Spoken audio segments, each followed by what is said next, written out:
Hello दोस्तों, Buddha inspired में आपकी स्वागत है। ज़्यादा वही लोग सोचते हैं जो अपने परिस्थिति से परेशान रहते हैं या आसपास के लोग उस व्यक्ति को परेशान करते रहते हैं। एक घटना है जो बहुत पुराना है और बहुत प्रसिद्ध भी। एक गांव में एक व्यक्ति रहता था जो सन्यासी हो जाना चाहता था। एक दिन वे अपने गुरु के पास गए और गुरु के सामने सन्यासी हो जाने की इच्छा जताई। तब गुरु ने कहा, तू सच में सन्यासी हो जाना चाहता है? व्यक्ति बोले, हाँ गुरुजी, सच में। गुरु ने कहा, ठीक है, यह अपनी आखिरी मुलाकात है। अब तू दोबारा मेरे पास मत आना। जब ज़रूरत होगी ना, तब मैं खुद तेरे पास आ जाऊंगा।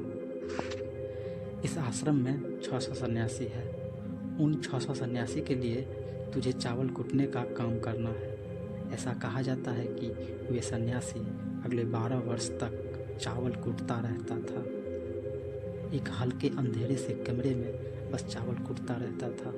600 सन्यासी थे उस आश्रम में। वे सब के लिए चावल कूटता रहता था।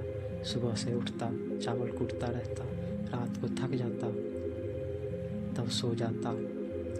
12 वर्ष बीत गए, वे फिर भी दोबारा गुरु के पास नहीं गए। उसने भरोसा कर लिया था कि जब गुरु ने कह दिया है कि ज़रूरत पड़ने पर खुद आ जाएंगे तो बात ही खत्म हो गई। शुरुआत में तो उसके मन में कई तरह के विचार चलते रहते, लेकिन जब पूरे दिन बस चावल ही कूटना है तो विचार करके क्या फ़ायदे। धीरे धीरे उसके मन से विचार भी विदा होने लगे। वे सुबह से लेकर रात सोने तक चावल ही कूटता रहता। जब गुरु ने कह ही दिया था कि तुझे चावल ही कूटना है तो बस सारे प्रश्न ही खत्म। गुरु ने कहा है तो सही ही कहा है। 12 वर्ष तक चावल कूटते कूटते उसके मन में विचार आना ही बंद हो गए।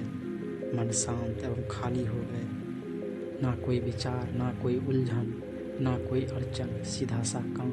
सुबह उठता, चावल कूटते रहता, रात होती तो सो जाता। पिछले 12 वर्षों से यह उनकी दिनचर्या बन चुका था। विचार मुक्त होकर वे बस अपना काम करता रहता। 12 वर्ष बीत जाने के बाद गुरु ने घोषणा की, मेरे जाने का समय आ गया है।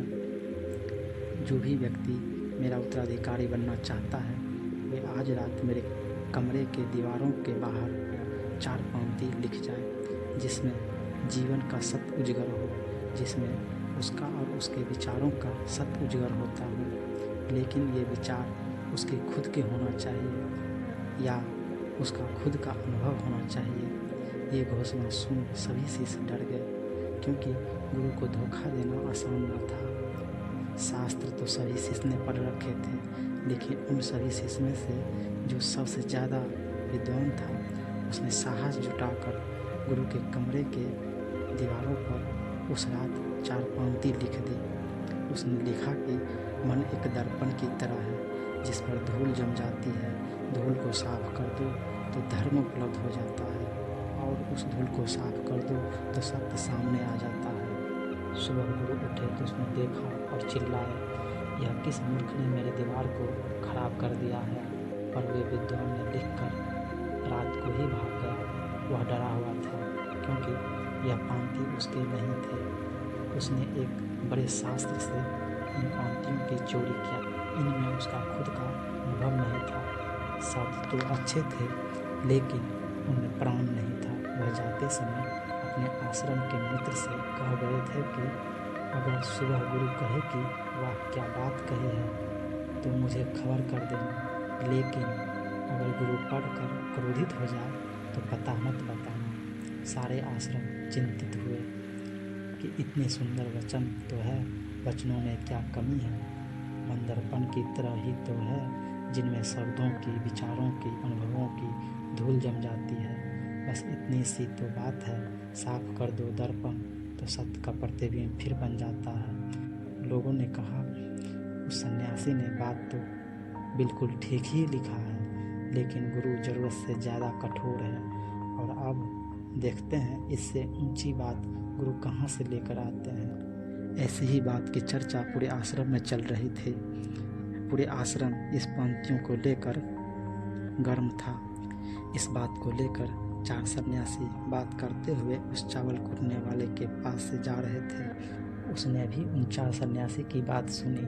उनकी बात सुनकर वे हंसने लगे। उनमें से एक ने कहा, तुम हंस रहे हो, बात क्या है? गुरु ठीक ही तो कह रहे हैं, किस नासमझ ने यह लिखा है ये बात। सुन के वे 4 सन्यासी चौंक गए। फिर बोले, तू 12 वर्ष से सिर्फ चावल ही कूट रहा है और हम शास्त्र पर सर पटक पटक कर मर गए हैं, तो अब तू बताएगा क्या सही है और क्या गलत। उनमें से एक ने कहा, क्या तुम लिख सकता है इससे बेहतर कोई वचन? उसने कहा, पिछले 12 वर्षों से चावल कूटते कूटते लिखना तो मैं भूल ही गया हूँ, लेकिन बोल सकता हूँ अगर कोई लिख दे तो। लेकिन एक बात याद रहे, उत्तराधिकारी बनने की मेरी कोई इच्छा नहीं है। अगर इस लिखने की वजह से मुझे उत्तराधिकारी बनना पड़े तो मैं कान पकड़ता हूँ, मुझे लिखवाना ही नहीं है। फिर उन 4 ने कहा, अरे तुम बोल, हम लिख देते हैं। उसने लिखवाया। कहा, लिख दो जाकर। कैसी दर्पण कैसी धूल, ना कोई दर्पण ना कोई धूल, जो इससे जान लेता है धर्म उपलब्ध हो जाता है, सत्य को उपलब्ध हो जाता है। ये बात लिखकर वे चारों वहाँ से चले गए। आधी रात को उस चावल कूटने वाले के पास जाकर बोलते हैं, गुरु अब तू भाग जा, वरना ये 600 सन्यासी तुझे मार डालेंगे। ये मेरा चौंगा लो, तुम मेरा उत्तराधिकारी बनना चाहे या ना बनना चाहे, इससे मेरा कोई फर्क नहीं पड़ता। तू मेरा उत्तराधिकारी है, मैंने तुझे ही उत्तराधिकारी मान लिया है, लेकिन तू इस आश्रम से भाग जा, क्योंकि ये सब तुझे जीने नहीं देंगे। ये सब बर्दाश्त नहीं कर पाएंगे कि एक चावल कूटने वालों को सत्य उपलब्ध हो गया है, आत्मज्ञान को उपलब्ध हो गया है, और ये सब शास्त्र पर सर पीटते पीटते रह गए। इसलिए तू यहाँ से चला जा। यह कहानी यहीं पर समाप्त होता है।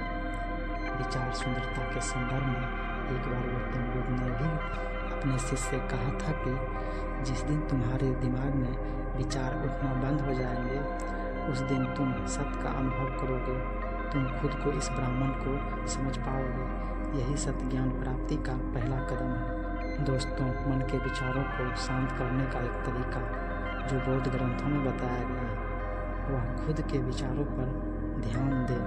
अंदर क्या चल रहा है, कैसे विचार उठ रहे हैं, इससे बड़े सावधानी से निरीक्षण करते रहना।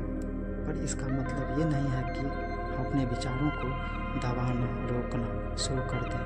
अगर आप ऐसा करोगे तो विचार फैलाव की तीव्रता और बढ़ जाएगी। आपको बस अपने मन को देखना है। मन भटकेगा, बार बार भटकेगा, लेकिन जैसे ही आपको फिर याद आए कि विचारों का निरीक्षण कर रहे थे, तो आप तुरंत विचारों पर ध्यान देना शुरू कर देना। शुरुआत में आपको काफ़ी परेशानी आएगी, मन बार बार भटकेगा, लेकिन कुछ दिनों के बाद आप देखेंगे कि आप लंबे समय तक अपने विचारों का ऑब्जर्व कर पा रहे हैं। हर तरह की विचार, अच्छे बुरे विचार मन में आ रहे हैं, जा रहे हैं, लेकिन आप विचारों के साथ कोई छेड़खानी नहीं कर रहे हैं। धीरे धीरे आपके मन से विचार की तीव्रता कम होती जाएगी। अगर आप इस प्रक्रिया में गहरे होते चले जाते हैं तो पाइएगा कि आपके मन में विचार उठना ही बंद हो गया है। अब आप बीते हुए कल और आने वाले कल और आने वाले भविष्य की चिंता नहीं करते हैं।